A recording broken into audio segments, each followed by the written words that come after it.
Continuamos y en nuestra entrevista de hoy contamos con la presencia del licenciado Luis Reyes Santos, exdirector de presupuesto y dirigente del Partido de la Liberación Dominicana. Bienvenido, licenciado. Gracias, buenos días. Un placer estar con ustedes de nuevo. Luis, es muy difícil durante se ejerce la función, sobre todo el director de presupuesto, poder conversar, aunque realmente tú no tenías limitaciones, pero hay una serie de asuntos de Estado y sobre todo un presupuesto, que en la dirección de presupuesto se maneja, sobre todo presupuesto, ejecución del presupuesto, asignación. Entonces, trabajar con la Contraloría y trabajar con la Tesorería y trabajar, que es la pregunta que quiero hacer. Si tú coges un país como Estados Unidos, tú ves que el jefe de la Reserva Federal tiene incidencia en el presupuesto de los Estados Unidos. Pero yo nunca he podido determinar si cuando Héctor Valdés, y tengo que decir Héctor Valdés porque Héctor Valdés hoy es el gobernador, el decano de los gobernadores en el mundo. Había uno ahí que tenía 2 años más, ya después de la reelección del Danilo, del gobierno de Danilo, ya él superó eso. Entonces, cuando un Héctor Valdés tiene que funcionar, yo lo que veo es como una persona que camina con una prótesis y una pierna normal. Es decir, estabilidad económica, intereses, moneda y por el otro lado los impuestos y todo este problema. Entonces, hay una diferencia grande y en esos países generalmente el director de la Reserva o el director del Banco Central, de la moneda, es que maneja las dos cosas. Y la primera pregunta, por tu experiencia, ¿hay algún canal de comunicación, sobre todo ahora? Y yo me pregunto, Héctor Valdés, en las discusiones que hay ahora con respecto a un nuevo presupuesto, con impuestos, es consultado, debe de ser consultado, pero es tu experiencia, por lo menos en la época, porque además tú tienes una condición, tú eres de la escuela del Banco Central, tú tuviste 8 años, pero saliste de ahí. Así es. Mire, doctor, seguro que el Banco Central, no solamente por don Héctor Valdés y la experiencia que tiene acumulada, sino por el talento que haya acumulado en el Banco Central. Ahí adentro. Sí, sí. El país no se imagina la cantera de talento que tiene el Banco Central. Aquí no hay todavía ninguna institución técnica que acumule el talento que tiene el Banco Central, porque en las otras instituciones hay mucha rotación de personal.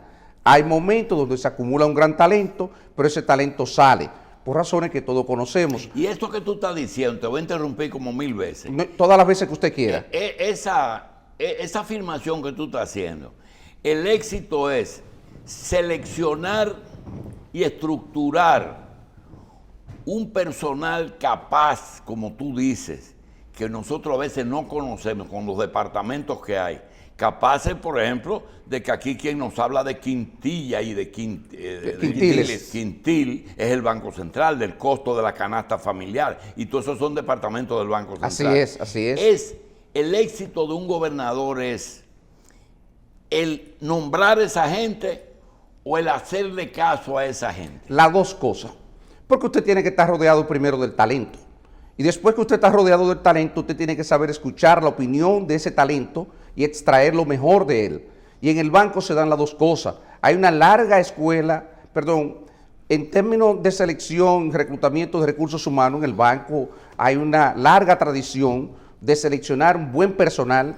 Y después, recuérdese que ese personal hay que hacerlo que se desarrolle en el marco de la cultura institucional, de los valores, de los principios que normalmente deben de manejarse ese personal para que le sirva a la institución. Parte de esa dificultad es lo que usted no encuentra en la Policía Nacional. Cuando usted tiene instituciones que no rinden lo que la sociedad espera, en buena medida se debe a que la cultura institucional está permeada por antivalores, problemas de ese tipo. Entonces, el banco es una institución que hay que preservarla, como deberíamos de preservar otras instituciones, por ejemplo, la misma Dirección General de Presupuesto. Ese es un buen ejemplo también. Esas son instituciones altamente técnicas.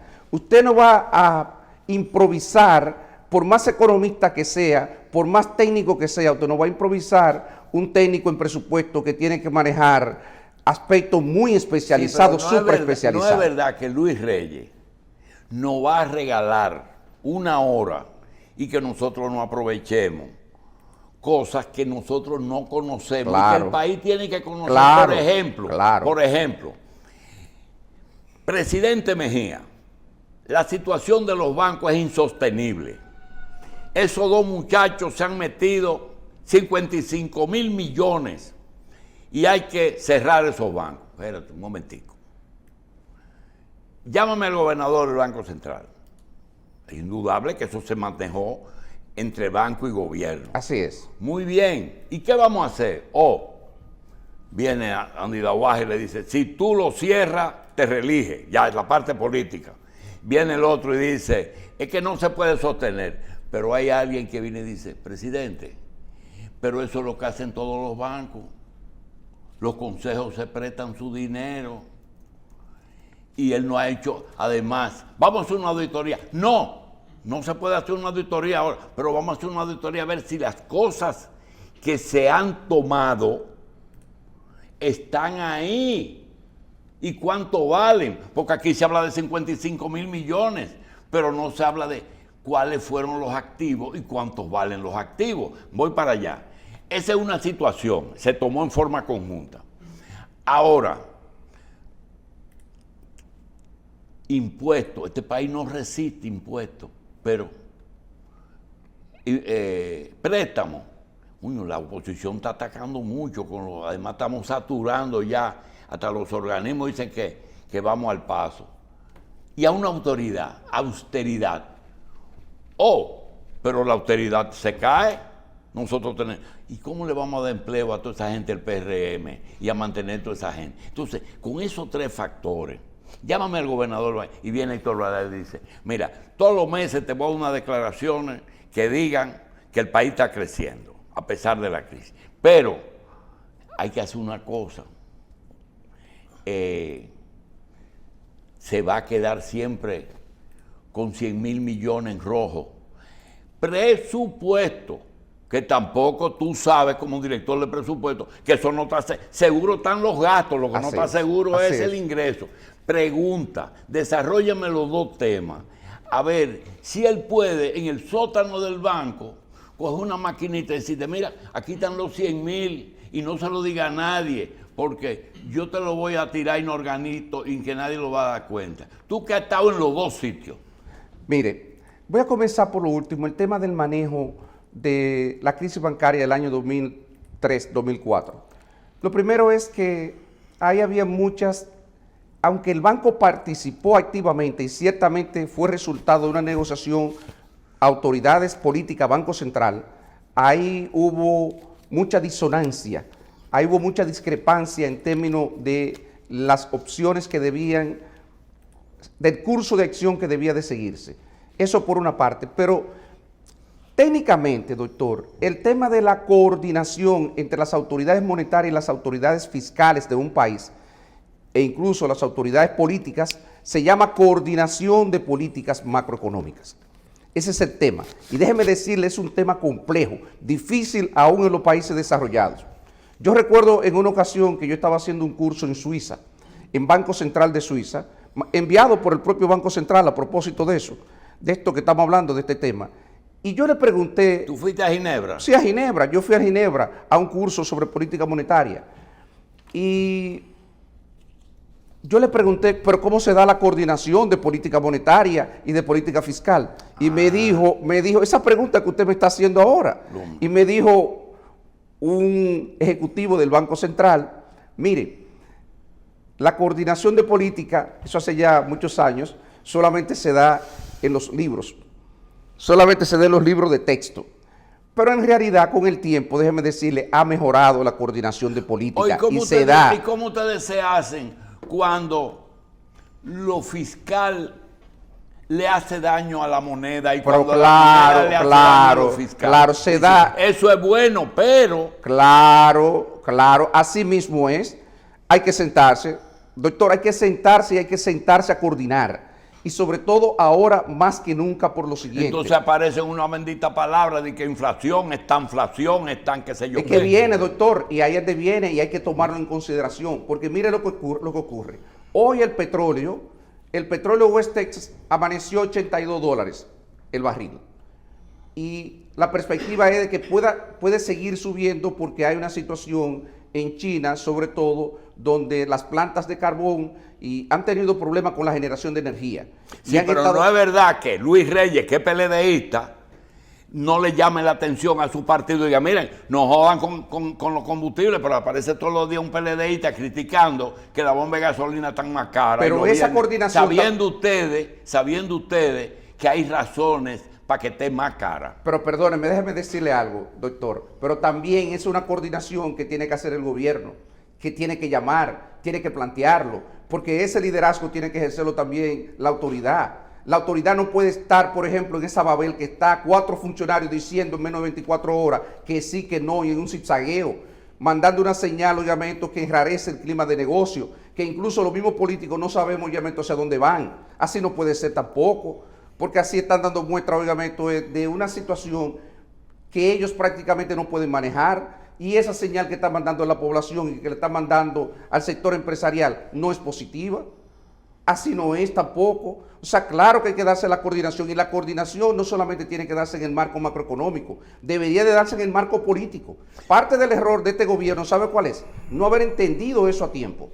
No haberlo entendido a tiempo y entender que si ellos hubieran hecho una proyección de lo que iba a ocurrir en este momento, que era totalmente predecible como es predecible lo que va a ocurrir de aquí a un año, porque esas proyecciones pueden hacerse.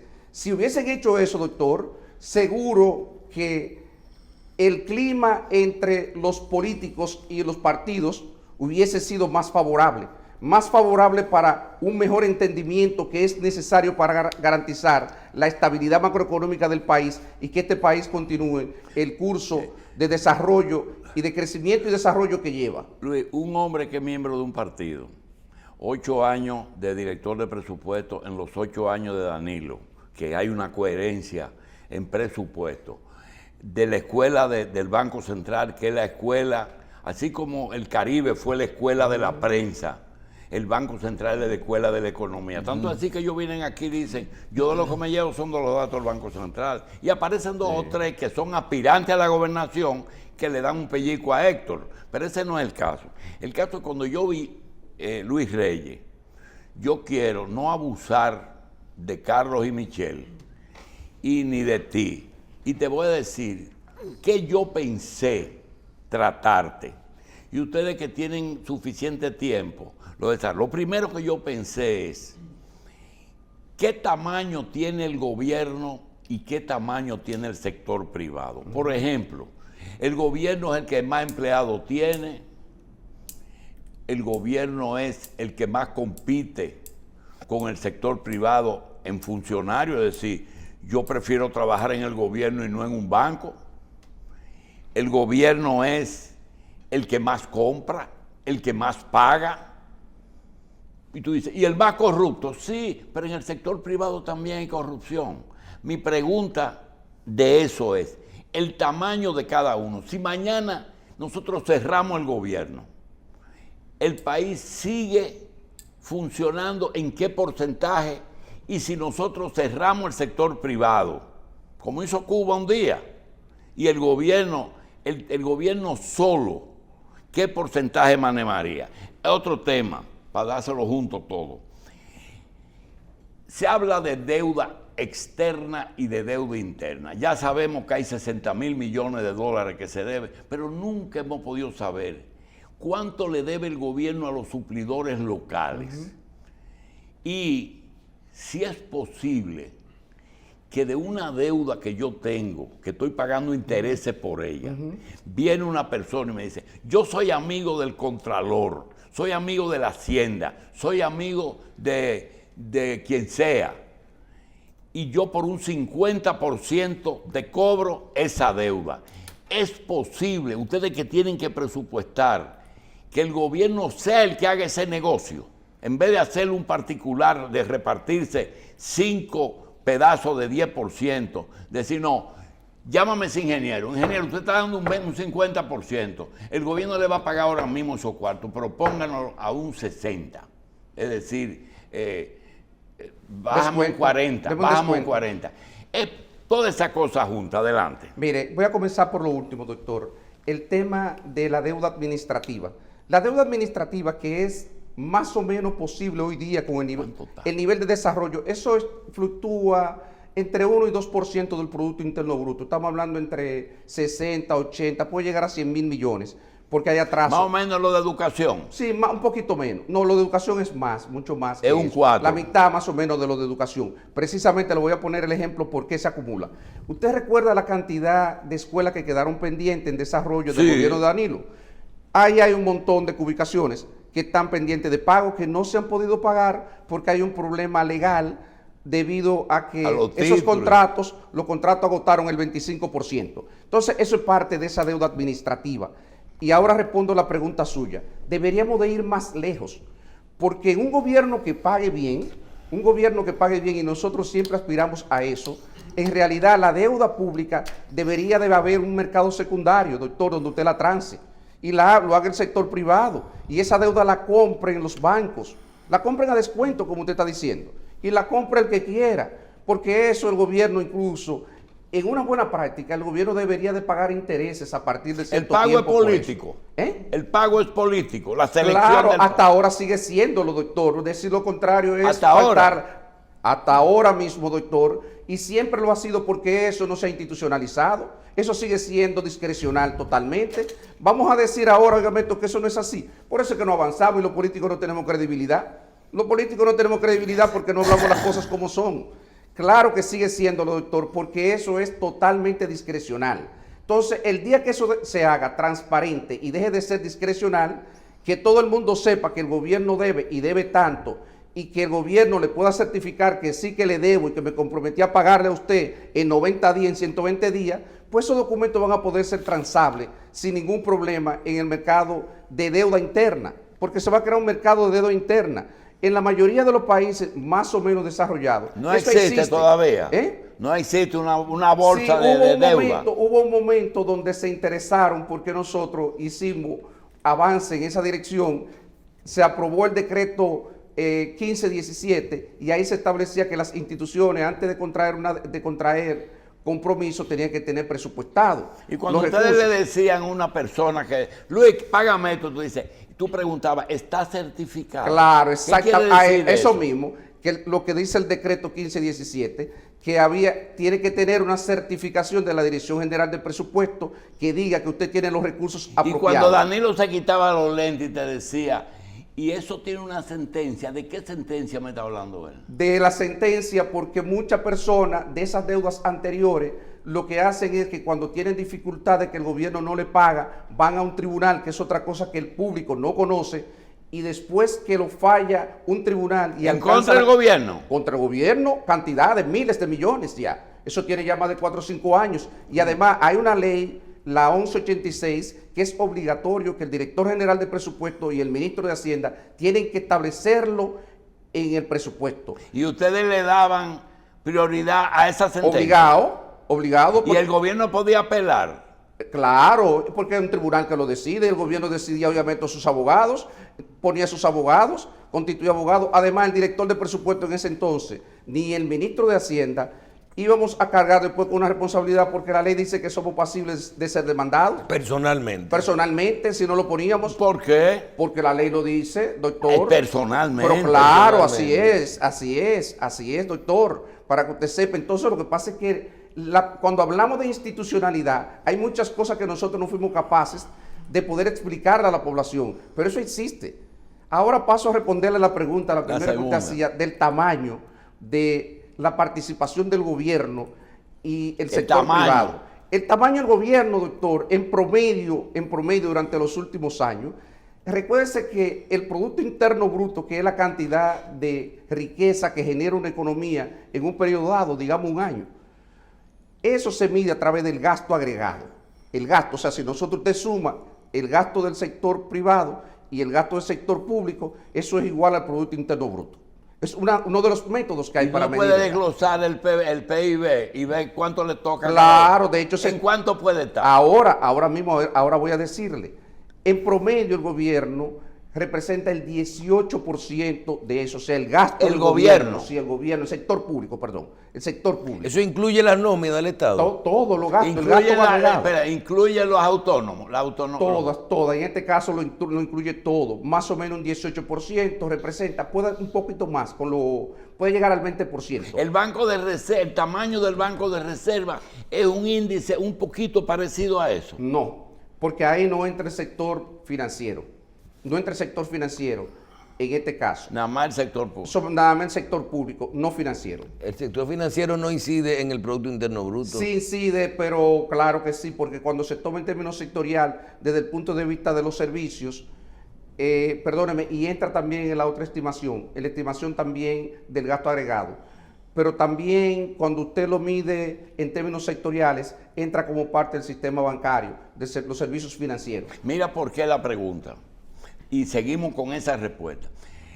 Resulta que lo que paga la Junta Central Electoral a los partidos políticos, métete ahora en el PLD, no es suficiente para el costo actual de una campaña política. Un partido nuevo como el PRM, fuera del poder, con unas solas elecciones en el 2016, no tenía los fondos para poder competir, ni en votos, ni en recursos. Resuelven el problema de la alianza, una gran alianza de oposición que no pudo con ustedes, que no podía con ustedes, pero esa alianza sí ganó, 53. Pero si se iban solo era 35, que fue lo que sacó Luis. Ahora, la parte económica, ¿cuánto le da la Junta? Bueno, 200 millones mensuales, que no sé, una suma. ¿En cuánto estaba cuando tú estabas? Recuerde que es 0,5% de los ingresos del gobierno en años no electorales. Bien. En total, 450 ahora mismo está recibiendo 200 y pico de millones. Muy bien. No tienen la posibilidad. Es más, en el primer año no tuvieron nada porque lo cogió el PRD. Pregunta. El partido dice, cojo todo lo que me den. Viene el narcotráfico, viene el juego, vienen los suplidores, y de eso quiero decir. Hipólito Mejía, cuando le presentaban a una persona, de una vez le preguntaba, ¿cuánto te deben? Porque sabía que lo que se acercaban era lo que le debían. Y todo el mundo averigua quién es que va para presupuesto y para Contraloría. Eso es lo que hay que averiguar. Y eso tiene que ser clandestino porque lo asedian. Pregunta, esa persona que le deben, que va donde el candidato, a mí me deben 1.000 millones, mire aquí 10, gana el candidato, es un suplidor bueno, es decir, un contratista, ¿y qué tú quieres? Yo obras, pero resulta que ustedes han hecho todas las obras en el país, vamos a hacer la autovía, está hecha, y las que no están hechas están otorgadas. Entonces ahora resulta que los principales opositores de este gobierno son los que ayudaron, incluyendo ellos que han trancado a los narcotraficantes, ¿verdad? Porque eso es una constante. Es feo el narcotráfico, pero es una realidad. Cuando un narco va y te dice, mire, candidato, ¿qué usted necesita? Dice, yo tengo 2 cierres de campaña, uno en Santiago y uno aquí. ¿Y cuánto eso vale? 100 millones. Ok, póngase en contacto con fulano y dale 10 semanales durante los últimos 4 meses. Ya son 40. Pregunta. ¿Es imposible hacer una campaña sin colaboración del sector privado? Claro que sí. Incluso todo el que ha trabajado política y sabe el costo de una campaña, sabe que es imposible hoy día que un partido pueda financiarse sin el concurso del sector privado. Y parte del problema que tiene incluso la sociedad civil y la sociedad dominicana es el no entendimiento de ese tema que usted plantea, doctor. ¿Por qué? Porque de alguna manera, cuando un partido accede a recibir apoyo financiero de un empresario, de alguna manera está generando compromiso con ese empresario Aunque que luego... no se escribe la aunque no, es que no, porque eso, míreme, es de palabra que se hace, es de palabra. Y ahí hay un tema... Yo no te di cuarto para que me meta preso. Mírame, además, no solamente para eso, posiblemente te lo di para que me asegurara continuidad en términos de las posibilidades de hacer negocio que yo tengo con el Estado. Porque el Estado es el principal ente que hay hoy día, el principal actor que participa en términos de negocio en la economía. Entonces, para cualquier individuo que sea empresario o que esté interesado en crecer como empresario, tener participación en operaciones con el gobierno es importante y se va a acercar a los candidatos y va a aportar a los candidatos. Y yo creo que eso es parte del desafío que tienen los partidos políticos de cómo es que van a moderar las relaciones con el sector empresarial. Obviamente, en la medida en que las campañas son más caras, más complicado es el financiamiento de las mismas y más posibilidades hay de que pueda intervenir el sector empresarial en los términos que usted lo plantea. Esa es la realidad. Decir lo contrario, un partido no se sustenta de lo que le aporta solamente el gobierno, es imposible, eso no es verdad. Entonces, ¿recibe recursos? Claro que recibe recursos. Da oportunidad de que ocurran situaciones como la que usted mencionaba, con narcotraficantes y otro tipo de personas de ese tipo. Claro que sí, que da eso. Ahora, ¿quiere eso decir que los políticos hacen eso conscientemente? Yo no lo creo. Yo no lo creo, yo creo que hay situaciones que se escapan, que se van de la mano, hay situaciones donde yo creo que sí, que hay políticos que lo hacen adrede, porque por Dios, también en ese segmento hay de todo, pero habrá que trabajar en establecer una mayor transparencia en la financiación de los partidos y tenemos que ver cómo nosotros vamos a avanzar para evitar la penetración del narcotráfico. Yo quiero volver brevemente a lo que usted señalaba, el comentario que hacíamos sobre el tema del tamaño de la economía. Doctor, el Estado representa el 18% del total, pero está probado empíricamente que si el Estado no tiene una intervención importante en esta economía, todavía esta economía no puede crecer, no puede caminar sola. Es importante la participación del gobierno, ya sea de la política monetaria, como es en el caso actual, que como de la inyección, pasado, ese 18%, de la parte fiscal, porque ese 18% influye como si fuera un 50%. Como si fuera un 50%. Esa es la realidad. Y hay una serie de cosas que tampoco se hablan porque también, ¿qué es lo que hacen los partidos políticos? Usted ve el caso del PRM, está actualmente en el poder, tiene presiones de la base, porque hay una situación, ese mercado de trabajo es un mercado de trabajo que no ha tenido la capacidad de absorción de la cantidad de mano de obra que está integrándose, incorporándose al mercado todos los años, y de pronto tenemos 400,000 personas que están desalentadas. Desalentadas son aquellas personas que no andan buscando activamente trabajo, porque sencillamente piensan que no lo van a conseguir. Y eso ha pasado en los últimos tiempos, y este gobierno tiene esa situación. ¿Ustedes piensan que la gente del PRM tiene posibilidad de conseguir trabajo en el sector privado? No. Lo que puede hacer el gobierno, y eso es lo que tradicionalmente han hecho los gobiernos, es que para quitarle presión por un tema de gobernabilidad, incorporan una gran cantidad de personas al gobierno. Esa es la forma bonita de decir que lo mete en botella. Es que no, déjeme decirle lo que ocurre. El tema de un partido, en la lógica política, que ellos nunca lo van a decir, es la siguiente. Yo tengo una situación de presión social, olvídate de la parte política. Yo tengo un montón de personas en los barrios que no tienen posibilidad de de ser empleados, porque el mercado ni formal ni formal lo puede asimilar. Y eso me está generando presión social y me puede generar una situación de ingobernabilidad. Y al final, yo creo que esta es la primera vez que esto se habla públicamente, y lo estoy diciendo con responsabilidad para que la sociedad entienda el problema que hay. ¿Por qué se hace? No es que yo valido eso, ni es que yo estoy de acuerdo necesariamente con eso. Yo estoy describiendo lo que ocurre, lo que puede ocurrir en un barrio, lo que puede pasar en una provincia. Y de pronto, el gobierno sucumbe ante esa presión social y política. Porque cuando comiencen a deteriorarse las condiciones y el gobierno comienza a medir los niveles de apoyo, que lo mide semanal, lo mide mensualmente, y ve que ya va en 40, en 35, que necesita el apoyo de la base, ¿qué ustedes piensan que va a hacer?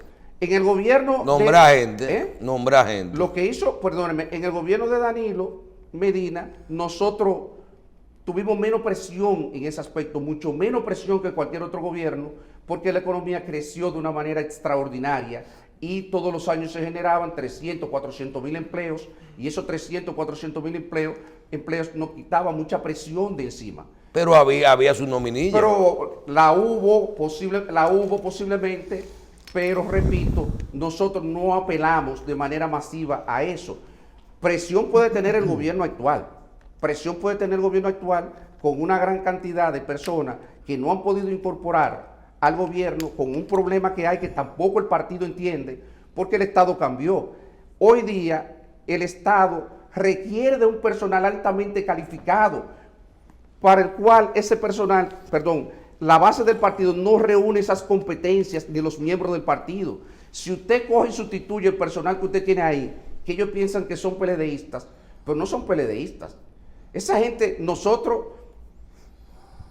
pudimos haberla reclutado, pudimos haberla entrenado, pero esa gente no es PLDista. Si todas esas personas hubieran sido PLDistas, el PLD no pierde, no sale del poder. Bien, don Luis, necesariamente tenemos que hablar de reforma fiscal. Tenemos, yo diría que desde que inició el gobierno, hablando de la necesidad de una reforma fiscal.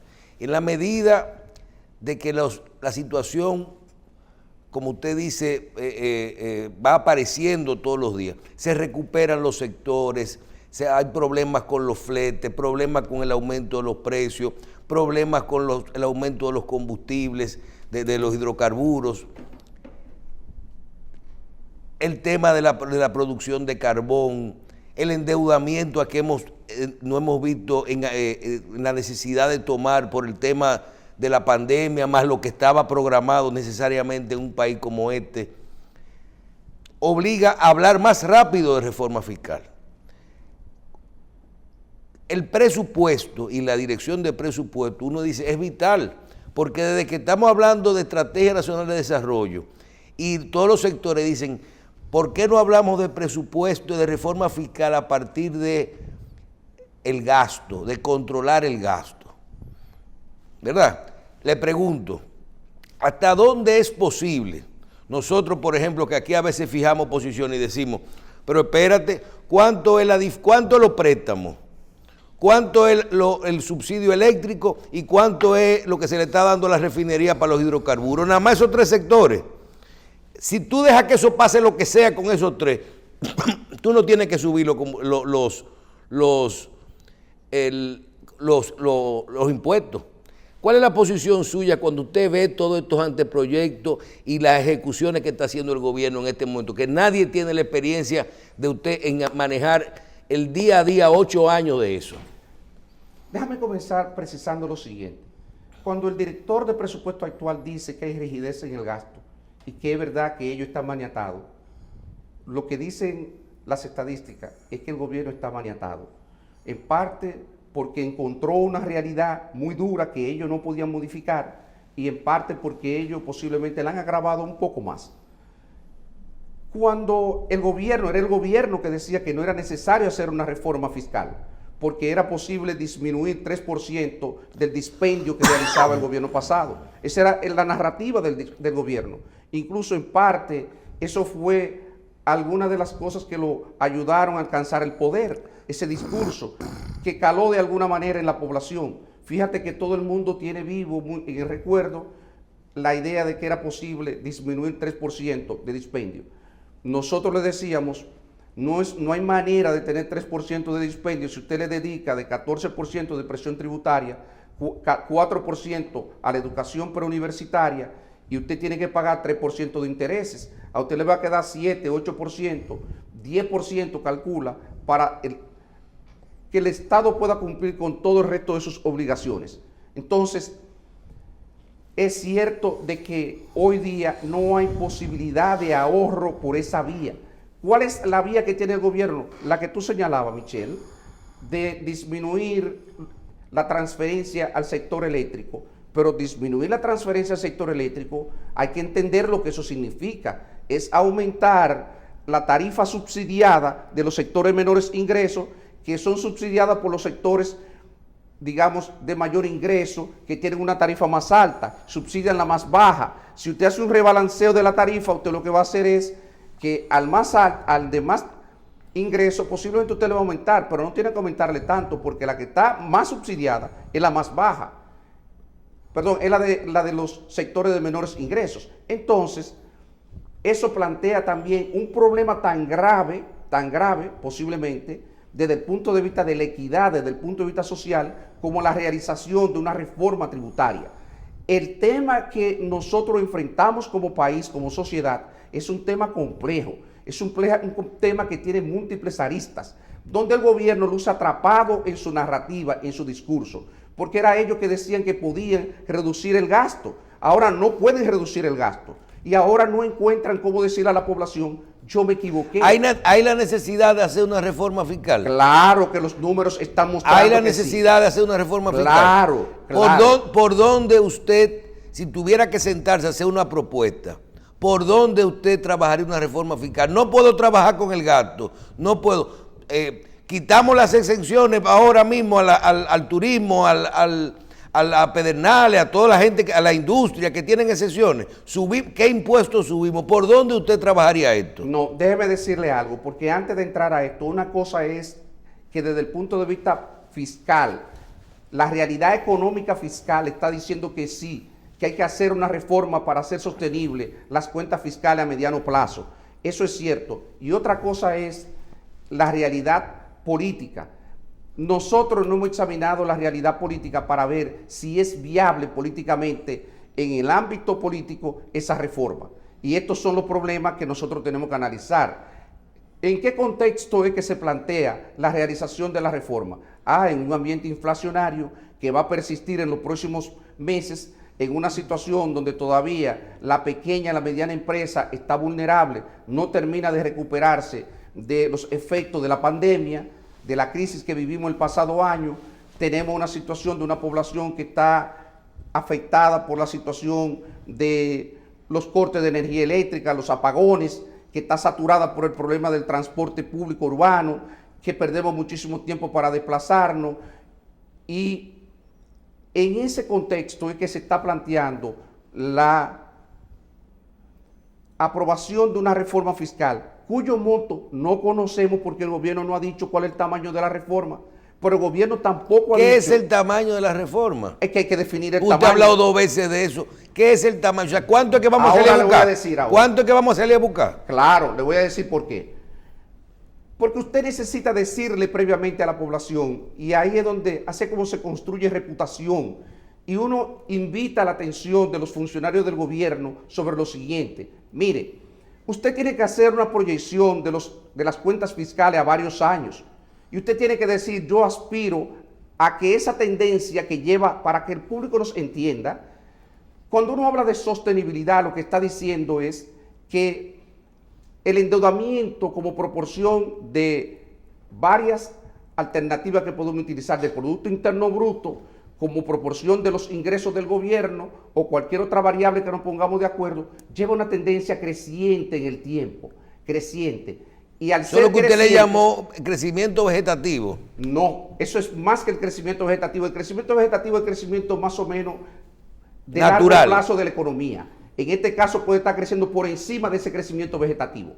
Y porque está creciendo por encima de ese crecimiento vegetativo, posiblemente eso está agravando la situación y amerita a que tengamos que adoptar medidas lo más rápido posible. Entonces, si nosotros queremos que esa tendencia que es creciente comience a bajar en un punto, tenemos que hacer las estimaciones y decir: mire, yo quiero que la proporción, la deuda como proporción del Producto Interno Bruto, de los ingresos del gobierno, de lo que se defina, comience a bajar de aquí a 4 años, 5 años, yo necesito, técnicamente se dice superávit primario. Superávit primario es la parte de los ingresos que el gobierno destina al pago de los intereses de la deuda.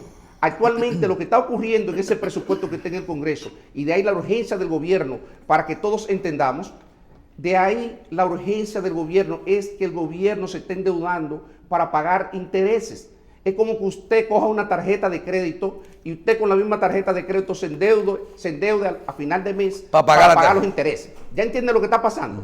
Y eso obviamente se va a convertir en una bola de nieve y en el tiempo eso no va a ser sostenible. Esa es la situación que hay. Entonces, usted tiene que definir primero, hacer la proyección en qué tiempo usted va a lograr que eso comience a bajar, pero ojo con esto. Entonces, licenciado, este gobierno, no, entre el tiempo que tarda la aprobación de una reforma fiscal, porque hay que aprobarla, ¿verdad? Hay que negociarla, luego aprobarla y luego implementarla. No hay forma que el gobierno se beneficie de esa reforma fiscal en estos 3 años que le faltan. Pero el gobierno tiene que convencerse de eso y saber lo que es posible. Porque cuando usted llega al gobierno, usted no hace todo lo que usted quiera, usted hace lo que es posible. Y las condiciones cambiaron dramáticamente, pero el gobierno todavía no se ha convencido de ello. Y yo creo que ahí falta quizá experiencia y madurez para afrontar esto y decirle a la autoridad, mire señor, esto es lo que es posible. Déjeme decirle lo siguiente, porque si usted hace eso y usted le va a dar sostenibilidad a las cuentas fiscales, no es lo mismo que usted hace una reforma para usted gastar. El presidente fue a Santiago y dijo, voy a invertir 42.000 millones en inversión. ¿Y dónde están esos recursos? ¿Van a salir de la reforma? Que son de las cosas que uno cuestiona. Uno dice, pero por Dios, ¿cómo es posible tanta improvisación? ¿Cómo es posible que el ministro de Obras Públicas diga, vamos a tener un programa de asfaltado por 72.000 millones de pesos, cuando esos recursos no están ni en el presupuesto ni en ningún sitio? Así no puede ser, así usted no gestiona un gobierno. Así no se gestiona un gobierno. Un gobierno, usted tiene que hacer estas cosas que estamos hablando. Pero ellos dicen en 3 años. Es que pero ni en 3, porque si usted va en el presupuesto del próximo año hay 2.000 millones de pesos de gasto de inversión para Santiago, y de 2.000 millones de pesos, ¿cuánto le va a costar a usted, oígame, cuántos años le va a tomar para usted ejecutar una obra en Santiago? 22. Exacto. Entonces, por Dios, eso así no. ¿Y las APP no resuelven eso? Es que, vamos, pero las APP resolverán algunas cosas, pero no las van a resolver todo. En un país como este, donde hay tantas necesidades, tantas carencias, la inversión pública es importante. Bien. Incluso uno se queja de que el gobierno no gasta, porque este es otro problema que hay. En el presupuesto actual hay 131.355 millones de pesos para inversión pública y el gobierno solamente ha ejecutado 49.000. Hay 80.000 millones que el gobierno no ha ejecutado y posiblemente al cierre del año van a quedar 60.000 millones. Y uno se pregunta, pero por Dios, ¿reforma eso, o déficit? ¿Reforma o déficit? Es que, endeudamiento. Vamos a matizar las cosas. Es que es una elección. Yo creo que el gobierno va a tener que hacer un poco de las dos cosas. Ni una reforma tan grande como el gobierno aspira, porque yo no creo que hay condiciones, y ahora le respondo su pregunta de hace un momento, yo no creo que hay condiciones para una reforma como requiere la economía dominicana, de 2-3% del Producto Interno Bruto, porque usted tendría que gravar la clase media, que es la misma que está pagando actualmente. Si usted le pone ITEVIS a la educación, a la salud, si usted aumenta la placa de los vehículos, si usted aumenta el impuesto sobre la renta a partir de 72.000 pesos, ¿a quién es que usted está grabando? Es a la misma clase media que hoy día está pagando. ¿Y qué es lo que queremos? Y usted le va a sacar 2% del PIB proyectado para el próximo año, 116.000 millones de pesos. Y 116.000 millones de pesos estamos en condiciones de recaudarlo. Entonces yo creo que el gobierno posiblemente tenga que conformarse, si es que la sociedad le consiente eso, una reforma menor, y va a tener que endeudarse a contrapelo de lo que ha sido su predicamento, de lo que ha sido su narrativa sobre la demonización del endeudamiento. La vida es así, es dura, pero es dura. Luis, pero contésteme por dónde entonces. Perfecto. Ya evaluamos de cuánto tendría que ser la reforma y nos dimos cuenta que vamos a tener que tener un poquito prestado, vamos a tener que que no resolver de una vez, sino a largo plazo o a mediano plazo. Así ¿Cuántos es. años me va a tomar en llevar la cosa a lo posible? Muy bien, pero hay que hacer una reforma. ¿Por dónde usted haría la reforma? Es que yo creo que eso es un tema, oye, Meto, porque ahí eso no es un tema de mi preferencia. Yo creo que el gobierno, una de las cosas donde yo difiero- Perdón, déjeme reformularle la pregunta. ¿Por dónde usted entiende que hay una pequeña brecha para poder trabajar los impuestos? No, es que yo creo que eso es algo que debe de aportarle el gobierno en función de su visión de lo que es, de lo que debe de ser la sociedad. Yo en términos personal le diría, trataría de que eso, de proteger a los sectores de menores ingresos. En eso sí lo tengo claro. O sea, yo sería incapaz de asumir una reforma que lesione a los sectores más pobres de la población. De ahí en adelante, yo creo que el tema... Pero si no puede ir a la clase media ni ir a la clase pobre, entonces ¿a quién es que vamos? Perdóneme. A la riqueza. Yo creo que usted va a tener que... No hay forma de usted hacer una reforma que no le haga daño a la clase media. Lo que pasa es que como está, lo que está planteado, lo que está circulando ahí, que nosotros hemos visto que el gobierno dice que no es un documento oficial, pero que se parece al gobierno, que tiene la misma sonrisa del gobierno, que tiene el mismo pelo del gobierno, que tiene la misma tez del gobierno, que es de la misma estatura del gobierno, que tiene el sello del gobierno, pero que el gobierno dice que no es hijo de él. Entonces, ojo con esto, no es hijo del gobierno, el hijo no tiene padre, pero la verdad es que se parece mucho al padre. Y míreme, y el gobierno... Hay que hacerle ADN. Hay que hacerle el ADN, hay que hacerle el ADN, doctor. Entonces, en eso que hemos visto, lo que hay es una fuerte concentración de impuestos contra la clase privada, contra la clase media. Y eso no solamente uno debe de advertirlo con responsabilidad, sino decir también, mire, yo no estoy de acuerdo con eso, porque eso es lesivo, no solamente, míreme, para los sectores que van a ser afectados. Eso puede generar situaciones complicadas desde el punto de vista social, que nosotros también tenemos que advertir. Lo otro es actuar con sentido de escasa responsabilidad. Bien, finalmente, hay un legislador que anda con una mascarilla amarilla, con un 30% en el logo de la mascarilla. Y yo creo que su presencia en este programa hoy hay que aprovecharla para no hablar de la necesidad de una reforma a la ley de seguridad social y todo eso, desde el punto de vista económico y todo, sino el impacto que tendría desde su punto de vista si a usted le hubiera tocado la situación hoy o la decisión hoy de devolver o no el 30% de los fondos de pensiones y el impacto a la economía dominicana. Esa sí la tengo clara, esa. Bien. Esa la tengo clarísima. Déjeme decirle lo siguiente. Mire, aquí hay una serie de personas, incluyendo el señor diputado que usted hace referencia, que se han dado a la tarea de promover esto y uno piensa que lo hacen por ignorancia. Pero lo que me preocupa es que hay economistas que también apoyan posiciones como esa. Y yo creo que eso ya raya en la irresponsabilidad. Pero los políticos les gusta de oposición decir que hay que devolverlo. No, pero por Dios, pero los políticos dicen que eso da votos, decir que vamos a devolver el 30%. Déjeme terminar la idea. Y usted va a ver, oigame, yo le voy a dar una respuesta a todos esos sectores sobre eso. Mire, hay mucha argumentación en términos económicos, pero yo solamente me voy a limitar a lo siguiente. No voy a abundar en la parte macro, que podría pasarme a hacer un programa solamente sobre eso. Y déjeme decirle algo, creo que como las AFP están abordando el problema es equivocado, porque también hay realidades que hay que matizar. Pero de pronto aquí queremos suicidar a un porcentaje importante de la población, a suicidarlo económicamente.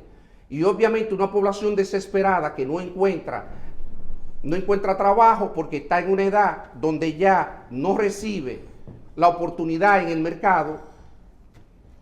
Si usted le dice que le va a dar el 30% de lo que le corresponde, que hay algunos casos que puede ser oportuno que se le devuelvan los recursos, pero de manera generalizada no puede ser, no puede ser.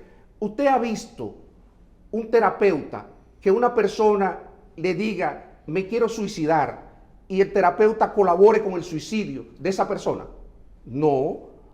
El terapeuta no hace eso. Un economista formado no puede convalidar ese tipo de planteamiento, porque usted sabe que quiere cometer suicidio económico, pero usted dice, yo no puedo ayudarlo a que él cometa suicidio económico. Eso es a la persona y a la economía, el impacto que tendría de volver. No, el impacto es devastador, porque sencillamente hay que decir una verdad que tampoco se ha dicho aquí.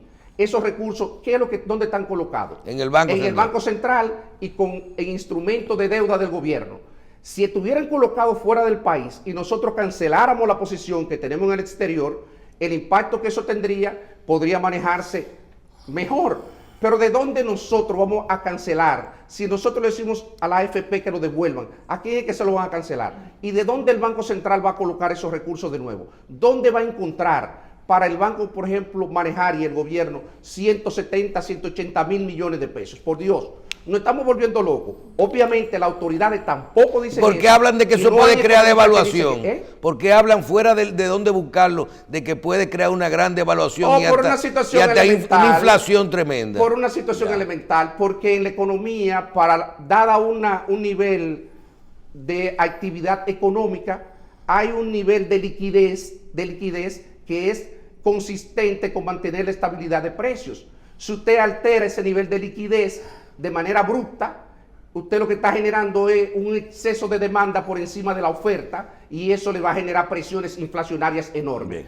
Concluyo diciéndole lo siguiente con esto. Miren, a la larga creo que ha sido un error de las AFP su discurso. Aunque todo esto que yo estoy diciendo les beneficia y creo que hay que preservarla y que tienen razón, en realidad hay un hecho cierto que hay que abordar y es cuando las personas comiencen a pensionarse, la tasa de reemplazo va a ser muy baja y nos vamos a encontrar con una realidad. Bien. Y en ese momento vamos a demonizar aún más a las AFP. El discurso debe de ser, esta es la realidad y hay que tratar de modificarla. Bien. Hay que tratar de avanzar en eso.